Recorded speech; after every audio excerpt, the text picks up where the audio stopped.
Alexander pulls out his magic map.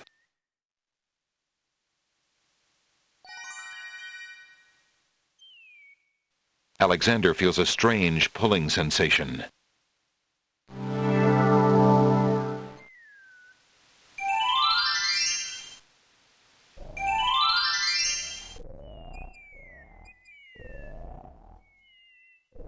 One of the oysters is sitting up in bed and doesn't look very happy.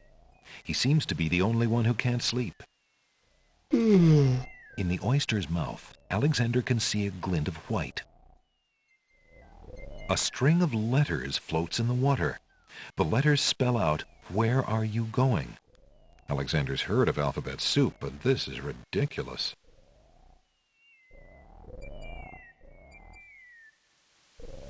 Alexander wades into the sea to get the strange object in the water. The ocean currents tug at Alexander's legs.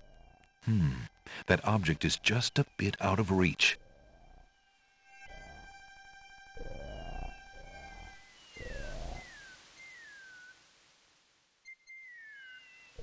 Perhaps Alexander should find out more about the oyster first. Why aren't you asleep like the other oysters? Oh, I'm so weary, but I can't sleep. I have a terrible ache in my mouth. If you're having trouble sleeping, perhaps you'd like me to read to you. Hey, that would be great.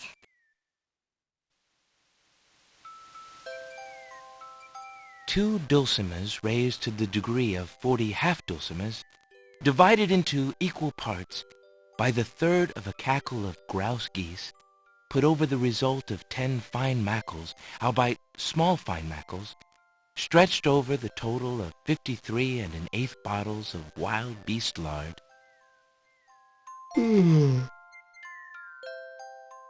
Yields a gilded minnow. Alexander makes a grab for the pearl. Hey, you fixed my mouth. It feels great. The little oyster drifts into peaceful slumber with the rest of his oyster friends.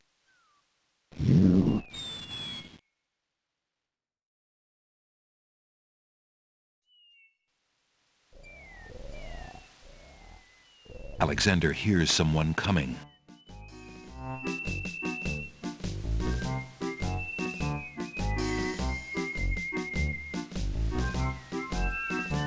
"5 fierce guards of the isle we be. Watch for a foreign man," said he, "with ears and nose, tongue, hands, and eyes. Its nature cannot be disguised. If man it be, then man it dies. Old Tom Troll, smell your smell.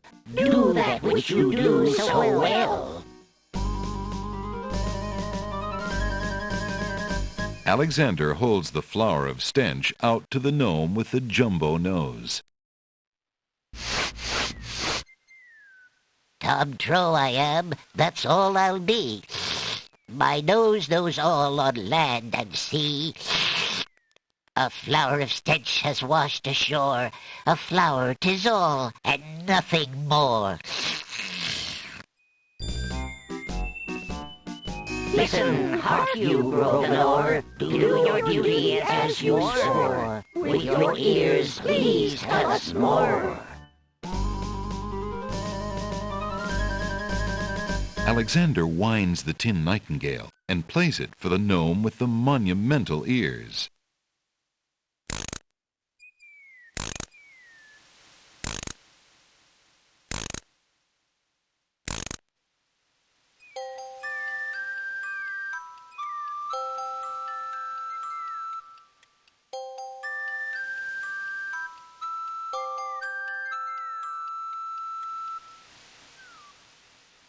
A nose is not a way to spy. My ears cannot be told a lie. A nightingale is all there be. No man is near, and so say me. Taste, Grump, that we might know whether friend or whether foe.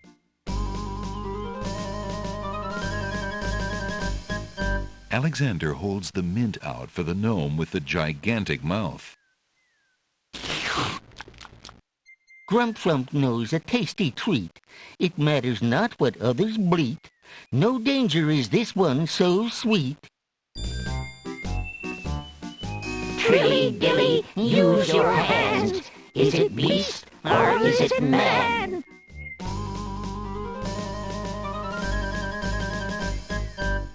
Alexander holds the rabbit foot out for the gnome with the huge hands.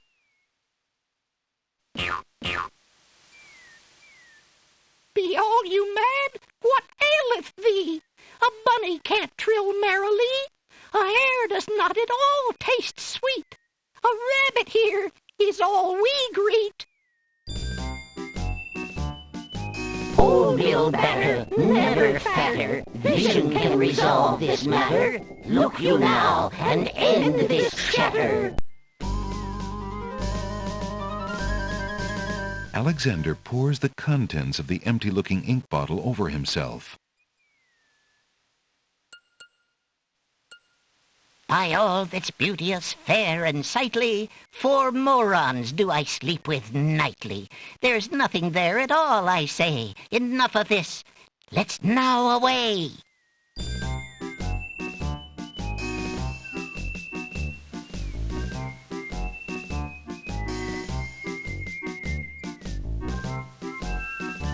Alexander did it! He's fooled the guards! Alexander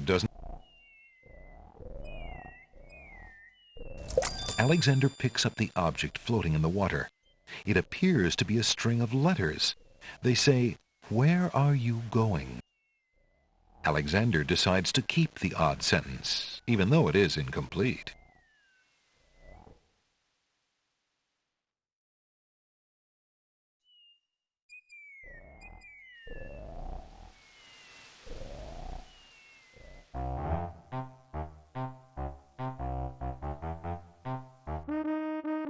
Wow. Hiya, gorgeous. Oh, what a luscious-looking hunk of flesh you are. Thank you, I guess. Who are you? How charming of you to pretend not to know. I'm Black Widow, of course. The femme fatale of all femme fatales. Know what I mean? You know, I was just thinking it was time I found my 50th, another husband. It would be quite a horror, an honor to have me as a bride. Just look at my beautiful weaving.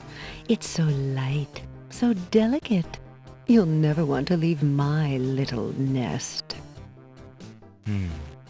It is a lovely web, but my heart is elsewhere, I'm afraid. Oh, drat! The loss is yours. I'm sure you'll change your mind once you consider the advantages. That scrap of paper blew into my web from those books over there. The wind just thinks it can deposit anything here.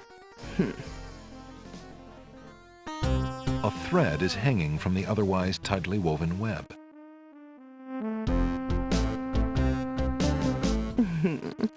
Have you changed your mind? My offer of wedlock is still open. Hey, don't touch that thread! Alexander snatches the scrap of parchment, curious to see what's written on it.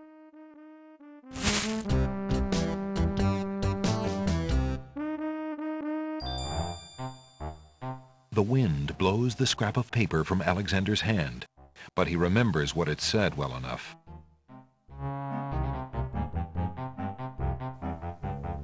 Piles of stacked books, looking ready to topple at any moment, have been arranged haphazardly on the sandy ground.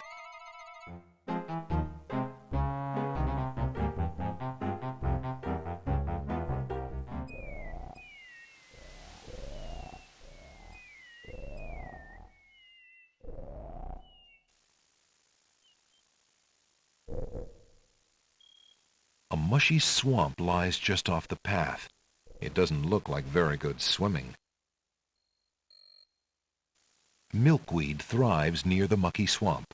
Small bottles filled with milk grow on it like fruit. The fallen log has a good-sized knot or bump. A stick is stuck in the middle of the swamp.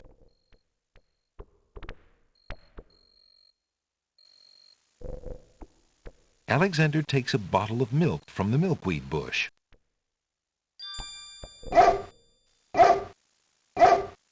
Apparently, the dogwood tree doesn't like Alexander standing that close.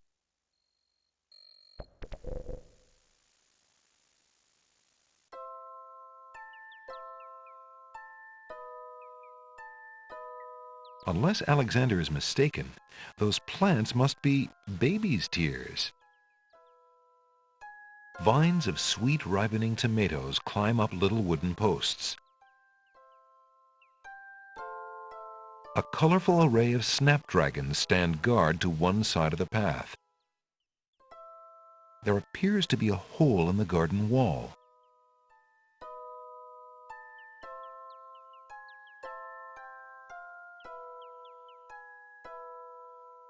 Through the hole in the wall, Alexander sees a land that resembles a giant chessboard. Wow, it really is a hole in the wall.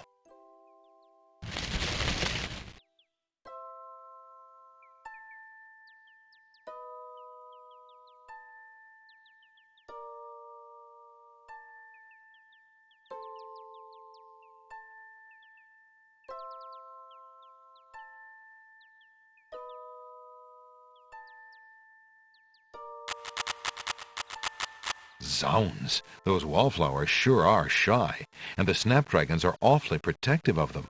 Alexander can't even get close to the wallflowers without causing quite a stir.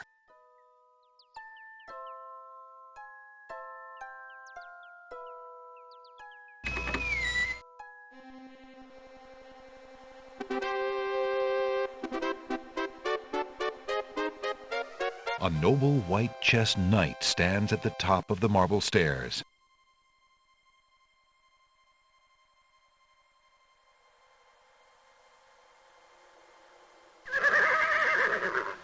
Checkmate! Only chess pieces allowed in chessboard land? That's right. Humans aren't allowed in and never will be. Stay out!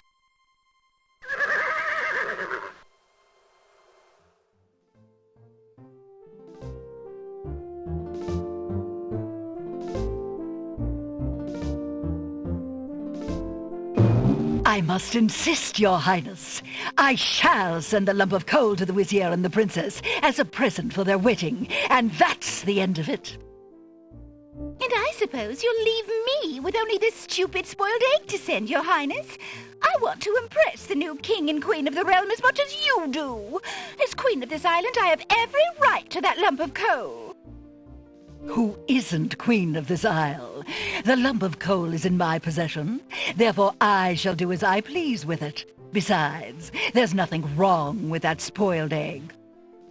The egg, though delightfully spoiled, is not nearly so valuable as the lump of coal, and you know it. Your Highness always got to carry the singing stone. It's not fair that you get the coal, too. That doesn't count. The singing stone was stolen by that horrid beast. I should get to keep the coal just because my stone was stolen. It wasn't your stone. It belonged to the Isle of Wonder treasury. Your Highness always thinks that everything is hers. Excuse me, my good man, but could you settle an argument for us? Which of us should get to carry the coal and which the egg? Remember, white is the color of deserving truth and virtue. Quiet, Your Highness, and let him make up his own mind. I, for one, shall be more proper, and not even mention the fact that red is the color of love. I'm sorry, Your Majesties. I'm partial to both red and white, but I'm afraid that I don't know how to solve your problem. One of you will just have to be gracious and allow the other the lump of coal. What a ridiculously stupid idea. Quite ludicrous. He was a lot of help, wasn't he? Oh, yes. Obviously a man of high intelligence.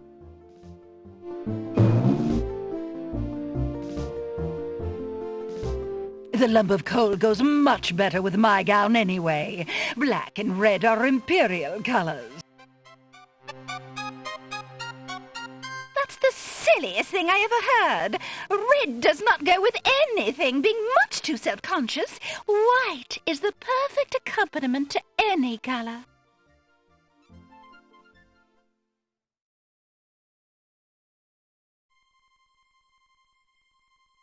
Alexander picks up the Red Queen's scarf.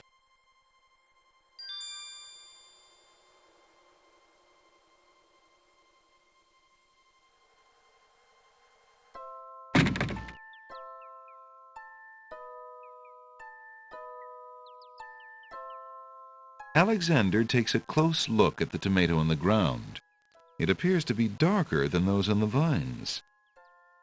What are you staring at there, boy? Go away, you rootless thing, you! Yeah! Yep, that tomato is definitely rotten. Is that lettuce growing in the garden? It looks a little chilled. Why, it must be iceberg lettuce. Hey! What do you think you're doing there? Get your hands off me! Hey! Alexander picks up rotten tomato and puts him away. One never knows when one will need a rotten tomato. Alexander picks a head of iceberg lettuce.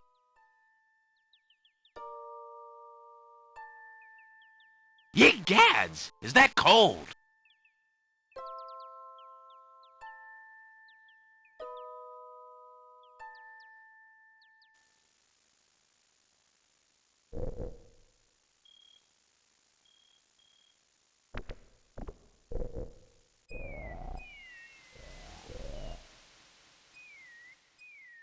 Alexander pulls out his magic map.